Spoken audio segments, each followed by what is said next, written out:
Hey everyone, TNT here. All right, so we're back with the dual 1989 CR250 side-by-side builds.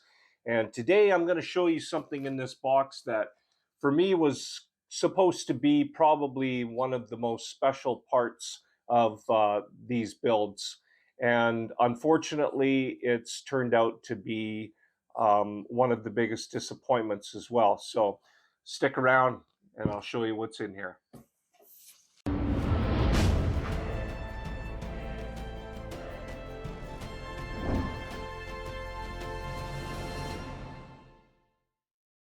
All right, so when I first started this project, my vision was to have the non-OEM bike contain as many aftermarket parts that I could possibly get for that year.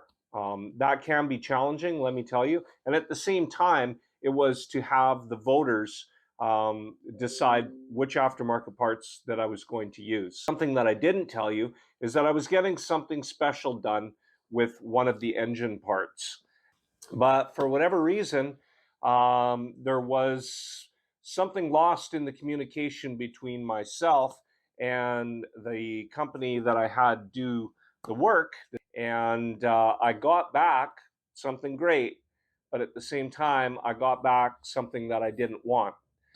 Okay, so here we have one cylinder. Here we have cylinder number 2. So these cylinders were sent off to a company to have work done to them. And there wasn't a lot of things that you can get done to a 1989 cylinder. The cylinder for the OEM bike was to be replated and the valves were to be serviced. In this cylinder for the non-OEM bike, it was to get a big bore kit.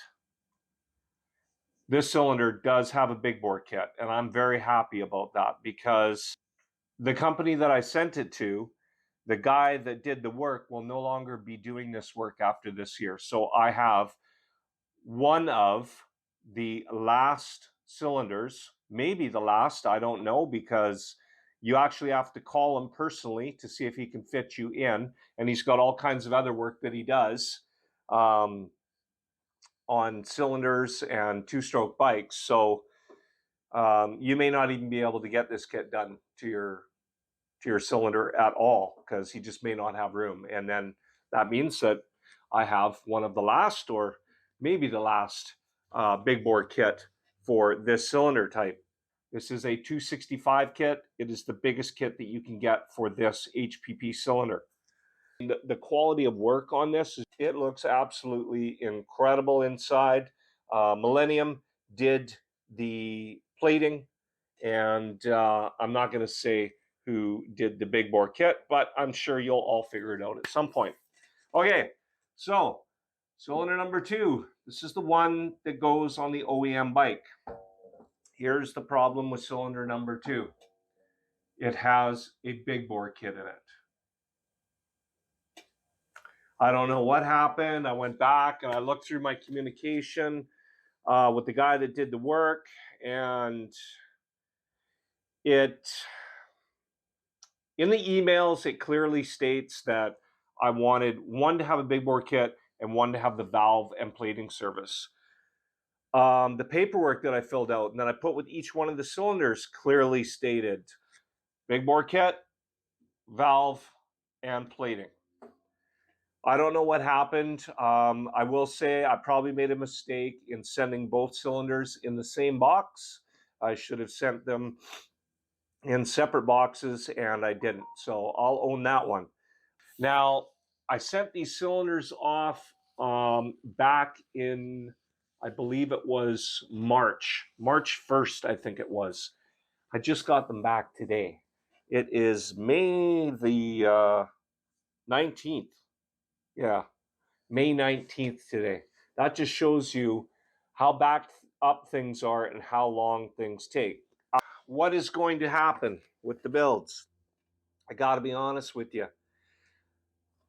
The budget is broken on the builds. I cannot afford to be doing anything else outside the original plan. And to take my spare cylinder that I have and send it out and get it plated and get the headwork done that needs to be done on it, it would be another $500. And I just don't have the funding to be able to do it. So these two cylinders right here, by the time I got them back to Canada, was $2,000 Canadian. And I'm fine with that, other than the fact that this isn't what I wanted. So we're just going to have to go with it. Both bikes are going to get the 265 kit for now.